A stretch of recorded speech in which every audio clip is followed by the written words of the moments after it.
ठीक है, देखो principles of anti microbial therapy. ठीक है, प्रिंसिपल्स ऑफ, इधर मैंने एंटीबायोटिक्स लिखा, लेकिन ये एंटी माइक्रोबियल थेरेपी है। ठीक है, देखो द डिसीजन जो होता है ना एंटीबायोटिक्स प्रिस्क्राइब करने का, दैट इज़ बेस्ड ऑन को मैं the decision to prescribe antibiotics is based on the best guess policy. ठीक है, आपने बेस्ट गेस लगाना है। For example, it is based on the experience of that particular condition. ठीक है, चाहिए, और उसके हिसाब से व्हाट ऑर्गेनिज्म वो कंडीशन करा सकता है। ठीक है, और what drug it is sensitive to. ठीक है, उस हिसाब से हमने इन्हें डिसाइड करना होता है कि कौन सी एंटीबायोटिक दें। ठीक है, ठीक है, फॉर एग्जांपल देखो कोई एब्सेस है, फॉर एग्जांपल कोई एब्सेस, तो एब्सेस मोस्टली हम सोचते हैं कि कौन कराता है, स्टेफ ऑरियस करा, तो उस हिसाब से फिर ऑरियस के लिए हम क्या कहते हैं मेडिकेशन देते हैं। तो इसमें फिर कुछ स्पेशल इवेंट्स होते हैं। ठीक है, ठीक है, for example sequence of a decision is made on clinical grounds, कि हाँ यार कोई इन्फेक्शन या है। ठीक है, ठीक है, उसके बाद देखो कौन सा ऑर्गेनिज्म है। ठीक है, ये गेस करना है। ठीक है ना, ठीक है ना, ये हमें गेस करना है। किस बेस पे गेस करेंगे? बेस्ड ऑन साइंस, सिम्टम्स और एक्सपीरियंस की बेस पे। ठीक है ना, एक्सपीरियंस की बेस पे। ठीक है, ये बहुत इंपॉर्टेंट पॉइंट है। देखें, एक्सपीरियंस मैटर्स इस पॉइंट पे। ठीक है, एक्सपीरियंस मैटर करता है कि जो एक्सपीरियंस्ड जो डॉक्टर्स होते हैं ना, एक्सपीरियंस जो डॉक्टर, वो इसीलिए अच्छे माने जाते हैं। क्यों? क्योंकि देखो ना, antibiotic he most of the used drug है ना, तो एंटीबायोटिक को बेस्ट गेस की बेस पे दिया जा रहा है यहाँ पे। और बेस्ट गेस किसकी बेस पे हो रहा है? एक्सपीरियंस, साइंस एंड सिम्टम्स की बेस पे। इसीलिए पुराने डॉक्टर्स की अहमियत यहाँ पे बढ़ती है। ठीक है, ठीक है ना। तो जो स्पेसिमेन से, स्पेसिमेन देखो, कोई भी आप बायोप्सी लेते हैं तो उसका स्पेसिमेन लेते हैं। ठीक है, स्पेसिमेन। ठीक है, ये आपने याद रखना, सैंपल नहीं बल्कि स्पेसिमेन कहते हैं उसको। ठीक है, specimens are sent for microbiological exam, यानी कि कल्चर एंड सेंसिटिविटी। ठीक है, कल्चर एंड सेंसिटिविटी हम करा सकते हैं। ठीक है, इसकी बेस पे भी हम देते हैं एंटीबायोटिक्स। ठीक है, चीपेस्ट ड्रग और कॉम्बो इज गिवन। ठीक है, यानी कि चीपेस्ट ड्रग, ठीक है ना, चीपेस्ट ड्रग या फिर मोस्ट इफेक्टिव ड्रग, ये हम देते हैं। ठीक है, फिर clinical response to the treatment is monitored. ठीक है ना, वो फॉलोअप के लिए हम क्या देखते हैं? हम clinical response to the drug monitor करते हैं। ठीक है, इस तरह की ये जो बात हो सकती है। ठीक है, ठीक है, मिसाल के तौर पे एक टो का एब्सेस आपके पास आता है। ठीक है, टो का एब्सेस आपके पास आता है, उसमें एब्सेस है। ठीक है, इधर पास पड़ी हुई है, आप उसको कोई एंटीबायोटिक देते हो, वही मैकेनिज़्म यानी बेस्ट गेस मैकेनिज़्म और के थ्रू देते हैं आप मोस्टली। ठीक है, कल्चर वगैरह कराने की वो टाइम नहीं मिलता, तो देते हैं। फिर उसको 7 दिन बाद फॉलोअप के लिए बुलाते हैं, तो उसको आप कहेंगे कि आप 7 दिन बाद मेरे पास आएँ, ताकि हम इसका क्लिनिकल रिस्पांस देख सकें कि ये पस सूख रही है कि नहीं। तो ये क्लिनिकल रिस्पांस, ये बोलने की हद तक ये एक बहुत अच्छी बात है। ठीक है, ठीक है ना। उसके बाद देखिए, अगर कल्चर एंड सेंसिटिविटी रिपोर्ट आती है तो हम ट्रीटमेंट को चेंज कर सकते हैं। ठीक है ना, इफ़ डीम्ड नेसेसरी। ठीक है, उस हिसाब से हम कल्चर एंड सेंसिटिविटी के हिसाब से ट्रीटमेंट चेंज करेंगे। ठीक है, उसके बाद रिस्ट्रिक्ट यूज़ ऑफ एंटीबायोटिक्स, यानी कि जिनकी रेजिस्टेंस सोसाइटी में डेवलप हो रही है। ठीक है ना, जिनकी रेजिस्टेंस डेवलप हो रही है उनका यूज़ आप रिस्ट्रिक्ट करें। ठीक है, ठीक है, इफ़ इन्फेक्शन जो है is severe and life threatening. ठीक है, तो हम क्या कर सकते हैं? ब्रॉड स्पेक्ट्रम एंटीबायोटिक्स दे सकते हैं और ट्रिपल रिजीम दे सकते हैं। ट्रिपल रिजीम में फिर क्या? एम्पिसिलिन, फ्लेजिल, जेंटासिन। ठीक है, फैग क्या? फ्लेजिल, एम्पिसिलिन और जेंटासिन। ठीक है, फ्लेजिल, एम्पिसिलिन और जेंटासिन, ये फैग निमोनिक आपने याद रखना है। ठीक है ना, तो ये हम स्टार्ट कर सकते हैं। Before culture report is available, यानी कल्चर आने से पहले की मैं ये बात कर रहा हूँ। ठीक है, ठीक है ना, तो ये अगेन रिपीट के ये ट्रीटमेंट हम दे रहे हैं बिफोर कल्चर रिपोर्ट आने से पहले। ठीक है, अच्छा, उसके बाद देखिए कि in serious infections IV route use करें, ये भी एक प्रिंसिपल है, ठीक है। आप in serious infections IV route use करें। Expensive antibiotics are not used if equally effective and cheaper alternatives are available. देखो अगर एक्सपेंसिव बराबर हैं चीपर के तो आप यूज़ चीप वाली, ठीक है ना। ये आपने कॉमन सेंस से कोई पढ़ने वाली बात थोड़ी है, ठीक है। एक्सेप्शन क्या है, देखो कहता है कि सिवाय लंग एब्सेस के, लंग एब्सेस के कहता है इसके इसके अलावा बाकी सब में कहता है कि एंटीबायोटिक्स जो हैं should not be use to treat abscess. कोई भी एब्सेस जो है इधर उधर का, तो एंटीबायोटिक्स कहता है should not be use to treat abscess, ठीक है ना। जब तक उसकी ड्रेनेज नहीं होती, ठीक है ना। सर्जिकल ड्रेनेज या फिर रेडियोलॉजिकल गाइडेंस में जो ड्रेनेज होती है वो जब तक ना हो तब तक आपने एब्सेस के लिए एंटीबायोटिक्स नहीं देनी। हाँ, लंग एब्सेस हो तो आपने एंटीबायोटिक्स देनी है, ठीक है। और लंग एब्सेस वैसे भी स्टेफिलोकोकस ऑरियस कराता है, फेमस है इसके लिए, ठीक है। याद रखें, एमसीक्यू है ये, ठीक है ना। फिर देखो policy should include automatic stop order, ये भी एक पॉइंट है। प्रोफाइलेक्टिक जो एंटीबायोटिक्स हैं, प्रोफाइलेक्टिक एंटीबायोटिक्स ये आपने at the time of induction देनी है, ठीक है। अगर प्रोफाइलेक्टिक एंटीबायोटिक्स इंडिकेटेड हैं तो उस वक्त आपने इंडक्शन के वक्त देनी है, ठीक है, ठीक है ना। तो देखो कभी कभी क्या होता है कि रिस्पांस ऑफ जो इन्फेक्शन होता है टू अपेरेंटली जो है अप्रोप्रिएट एंटीबायोटिक्स जो है उनके लिए पुअर होता है, ठीक है। इसके फिर कॉजेज़ होते हैं, ठीक है। कॉजेज़ क्या हो सकते हैं, number 1 failure to drain pus, failure to excise necrotic tissue. देखो नेक्रोटिक टिश्यू को सही तरीके से एक्साइज नहीं करेंगे, पास उधर ही पड़ी रहेगी definitely. Failure to remove foreign body, ये 3 चीज़ें। अच्छा, उसके बाद देखो failure of drug to reach tissue in therapeutic concentration, ठीक है ना। थेराप्यूटिक कंसंट्रेशन में ड्रग नहीं पहुंच पा रही है जो जहाँ पे एब्सेस है फॉर एग्जांपल, ठीक है। एग्जांपल ले लो इन इस्कीमिक लिम, ठीक है ना, इस्कीमिक लिम केस में, ठीक है ना, ठीक है ना। तो डायबिटिक लिम में भी ऐसा हो सकता है, ये मैं कह रहा हूँ ऐसा हो सकता है क्योंकि उसमें भी तो वेस्कुलर इंसफिशिएंसी होती है, ठीक है। तो उसमें भी failure of drug to reach tissue in therapeutic concentrations ये हो सकता है, ठीक है ना। अच्छा, उसके बाद देखें कि तीसरा ऑर्गेनिज्म जो है बग आइसोलेशन, जो है बग आइसोलेशन वो होती है रॉन्ग बग आइसोलेशन हो सकती है, यानी bug responsible for the infection इस कोई और है और हमने टारगेट किसी और को किया हुआ है, ये भी हो सकता है, ठीक है। फिर नंबर 4 में क्या है, after prolonged antibiotic therapy antibiotic resistance आने की वजह से भी ऐसा हो सकता है। इनएडिक्वेट डोसेज भी हो सकती है, याद रखें इनएडिक्वेट डोसेज भी हो सकती है, ठीक है ना। तो ये बहुत इंपॉर्टेंट बातें हैं कि जो रिस्पांस क्यों नहीं मिल रहा हालांकि अप्रोप्रिएट है एंटीबायोटिक थेरेपी, ठीक है। तो ये यानी कि वजूहात हम पढ़ रहे हैं कि पेशेंट इन्फेक्शन ठीक नहीं हो रहा और पेशेंट जो गालियाँ दे रहा है डॉक्टर को, उसकी वजूहात ये हैं, ठीक है। अगेन मैं रिपीट करता हूँ, failure of the pus to drain, failure of the necrotic tissue to excise, ये हमारी फेलियर है, ठीक है। Failure of foreign body to remove, ये भी हमारी फेलियर है। Failure of the drug to reach tissue in therapeutic concentration, ठीक है। इसके एग्जांपल इस्कीमिक लिम, ठीक है। डायबिटिक लिम में भी ऐसा हो सकता है क्योंकि वेस्कुलर इंसफिशिएंसी हो सकती है, ये मेरा अपना आइडिया है, बुक में नहीं लिखा हुआ, ठीक है।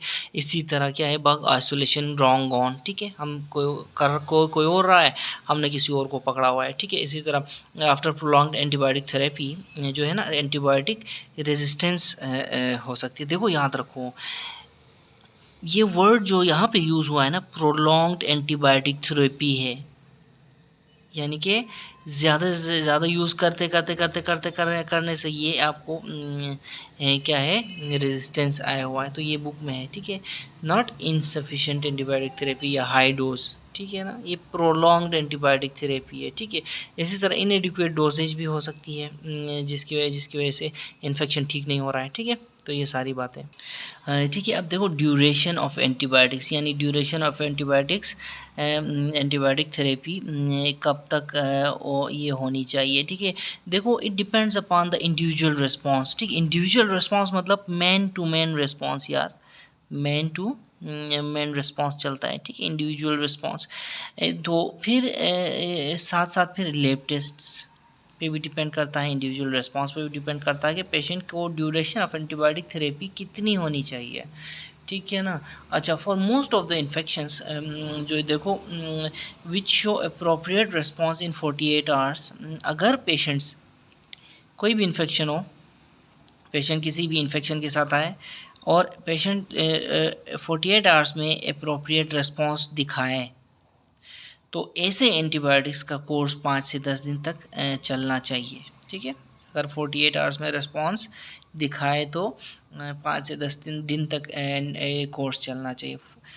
और हमारा मैं क्वेश्चन छोड़े जाता हूँ कि अगर 2 दिन में 48 घंटे में कोई रिस्पॉन्स ना दिखाए तो फिर उसका कोर्स कितना होना चाहिए, ठीक है, ठीक है ना। तो वो तो था ड्यूरेशन। अब डोज देखें, डोज को देखें। डोज के बारे में एक ही जुमला मैं आपको कहूँगा, बहुत ही इंपॉर्टेंट जुमला, कि डोज को हम क्या करते हैं, मॉडिफाई करते हैं in case of hepatic impairment patients, in case of renal impairment patients, यानी कि रीनल डिजीज़ और हेपेटिक डिजीज़ में हम ये डोज मॉडिफाई करते हैं, ठीक है। ठीक है, अब देखो एंटीबायोटिक, प्रोफाइलेक्टिक एंटीबायोटिक यानी कि पहले से ही एहतियातन एंटीबायोटिक देने का क्या प्रैक्टिस है।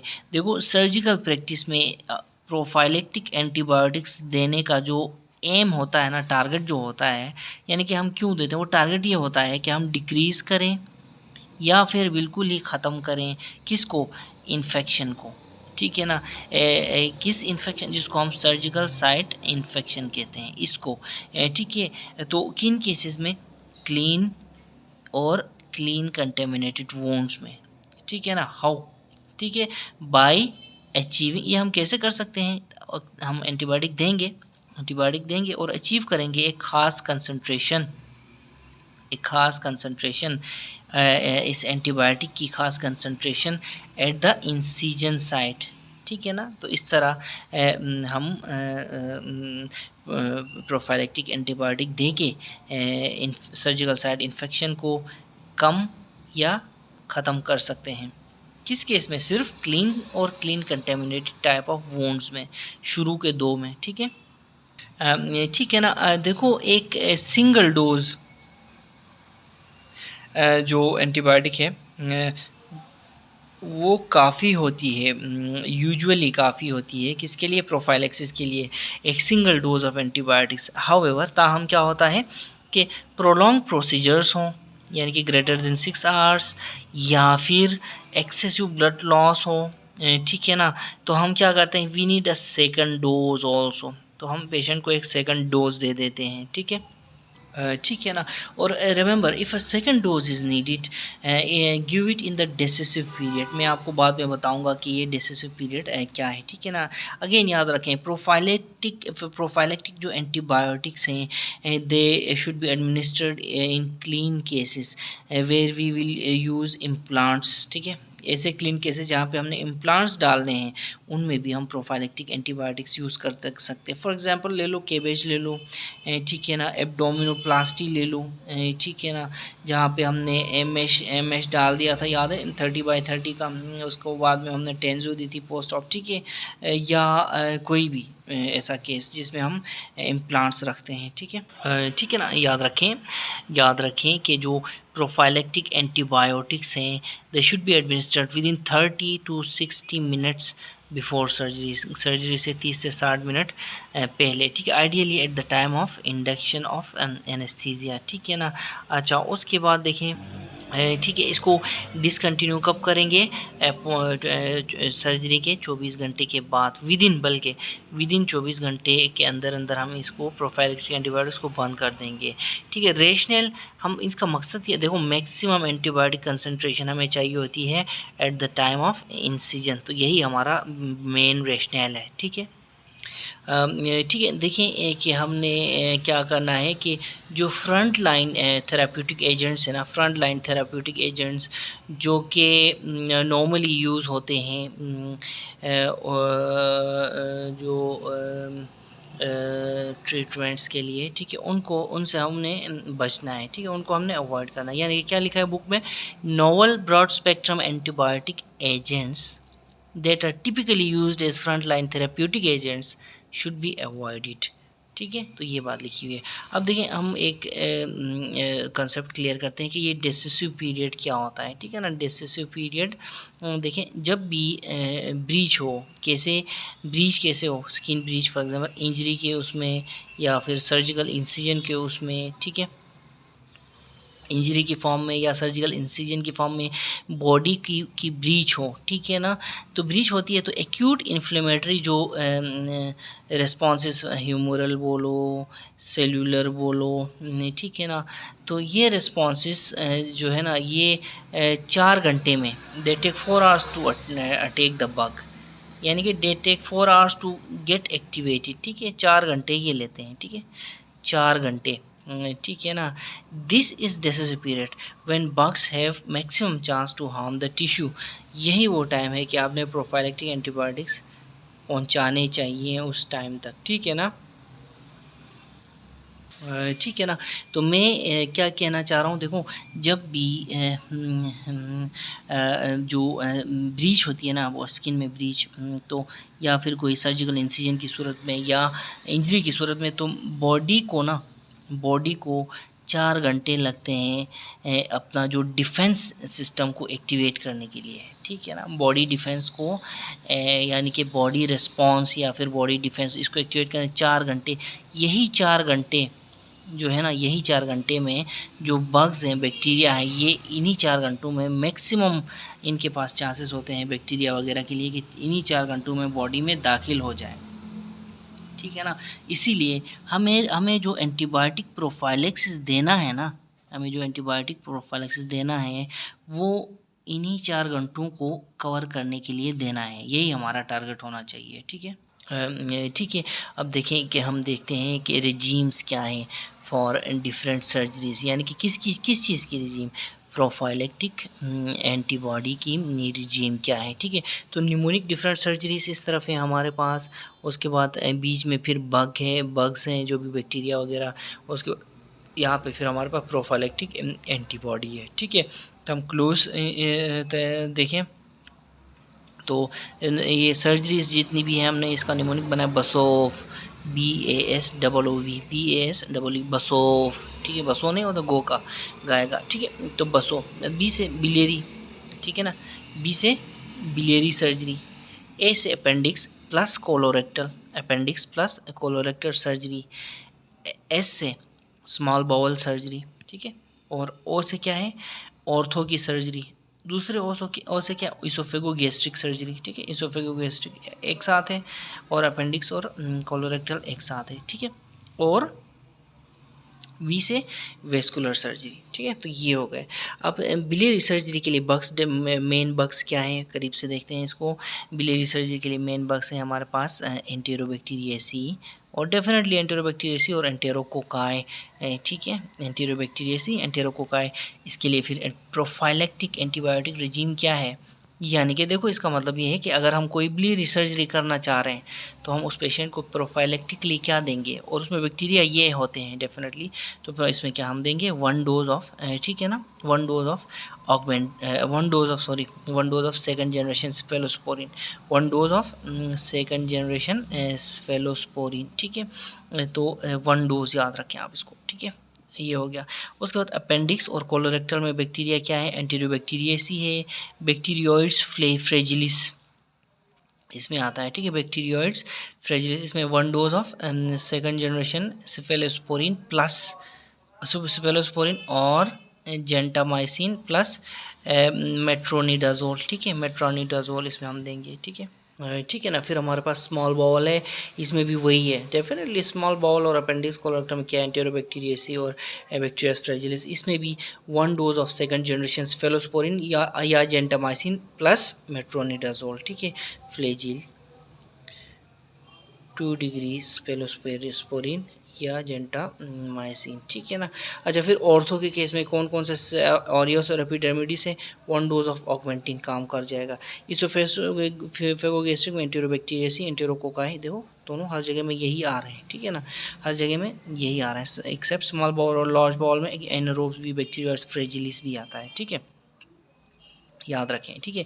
एंटेरोकोकाई, एंटेरोबैक्टीरियसी, ठीक है। 1 dose of second generation cephalosporin plus metronidazole, इसमें भी इसोफेगोगैस्ट्रिक और ये उसमें भी है, ठीक है। Second generation cephalosporin plus metronidazole. इसी तरह वेस्कुलर में क्या आ सकता है, स्टेफोरियस एपिडेमिडिस आ सकते हैं, ग्राम नेगेटिव बेसिलाई आ सकते हैं, ठीक है। देखो, ठीक है, तो इसमें 1 dose of Augmentin plus minus gentamicin, vancomycin और रिफेम्पिसिन, ठीक है। देखो ये रिफेम्पिसिन डिप्रेसर है, वेस्कुलर सर्जरी में रिफेम्पिसिन भी यूज़ हो रहा है यहाँ पे, ठीक है। ठीक है, इसमें असल में क्या है, 1 डोज ऑफ ऑगमेंटिन विद या विदाउट जेंटामाइसिन, एक तो ये हो गया।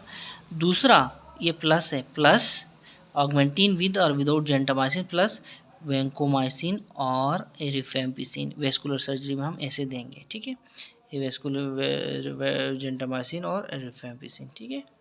तो ये आपने इसको आप ऐसे देख सकते हैं, रोक के भी पूरे का पूरा पढ़ सकते हैं।